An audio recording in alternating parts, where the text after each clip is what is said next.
Alright, so today we got a 2008 F-150, but it still has the old style coil pack and wires set up for the ignition system. And that's a 4.2 liter V6, and that's why. And only code that's stored is a P0316, which is a very generic code about misfires. It's all for emissions, really. It's the only reason that code came out. Was misfires in the first 1,000 revolutions upon startup. Now, if you got a scan tool and you're pulling codes like this, generic codes like this, and it has the option to actually get into mode 6 data like this, but it may look different, it's a very good idea to get into it.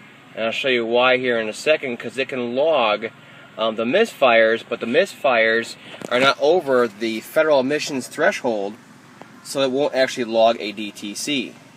And we'll see them right here. Let's see if I can get back far enough. It goes from 1 through 6 on here. And you can see cylinder 1 has 0 counts. It's in the far right column there. Cylinder 2 right there has 0 counts. Then we jump to cylinder 3 and we have 70 counts. Cylinder 4, nothing. 5, nothing. And cylinder 6, nothing. Now this information obviously is very, very useful, so hopefully your scan tool displays this kind of information that you're using to pull those DTCs in the first place. And you can see now we need to concentrate on cylinder 3 and see what's going on, whether it be ignition, compression, or fuel related. We got 1 cylinder instead of 6 to concentrate on.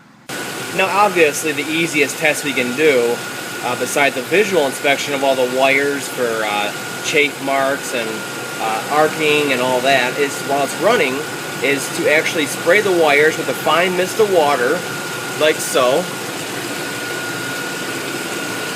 and preferably in a darker area, so you can see and listen for any kind of arcing. Like I said, this concern was when it was rainy out, it was wet out, and we had this bogging down issue from misfires.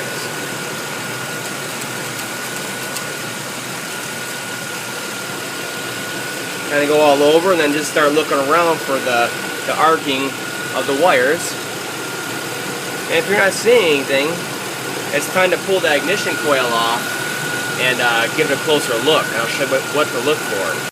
And here's the old coil pack. Now obviously I cleaned it up so you can see the damage to it from the heat over the years and the cracks that it has formed, causing the actual spark that should be directed out to the plugs through the wires, and it just arcs out onto the metal of the actual engine, and then your spark never gets to the plug and you have a misfire. On the first place I check on these is I flip them over and I check the actual epoxy down here. It's where most times the cracks will be. It'll be nice deep cracks in here from the heat, and be easiest to see obviously. Otherwise you're going to take a real close look at the cylinder. It's actually giving you the fits. Now this one would be right here, number 3 and 4. And what you got to realize is each one of these is an individual coil that fires at the same time. So both of these, they fire at the same time.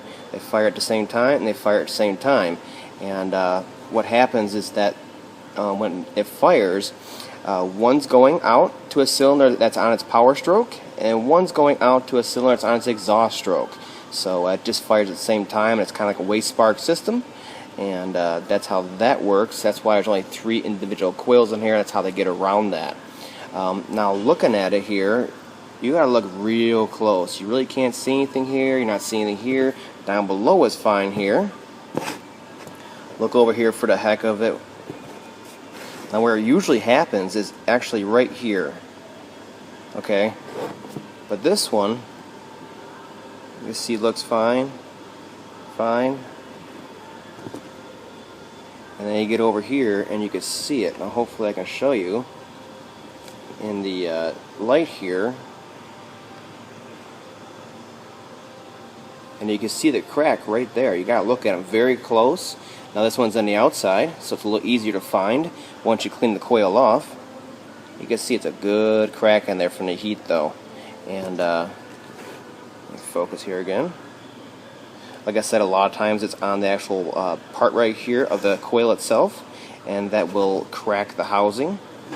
What you got to realize is you may look at this one and go, well, that's by number 4 over here. What number 4 had the problem? And that's not always the situation. I've learned that throughout the years. But as long as it's near the actual coil that's giving you the problems, you got to look at it very close. And what happens on these is number 3, out of all cylinders, is usually the problem cylinder every freaking time. Whether it's a crack underneath or a crack up here, cylinder 3 is the one that gives the fits at all times. I don't know why. It's a design flaw. I don't know. Maybe it's one closest to the connector. Who knows? But it's always cylinder 3. I'd say 90% of the time. Now, coil pack failures don't happen too often, but if they do, they happen with this style right here. This one fails the most, whereas the 4.0 V6, the sock engine, never seen them fail. And I never seen the coil packs in the 4.6 liter back when they used to have plug wires. I've never seen one of those fail to this day with all the mileage and years on them. It's always been this style, and like I said, it's almost always number 3. So let's be on the lookout for that and give it a real good look.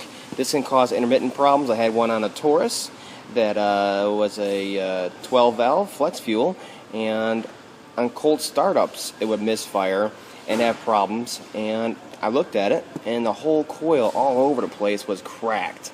Just all over the place, and that gave problems only upon cold startup during the winter.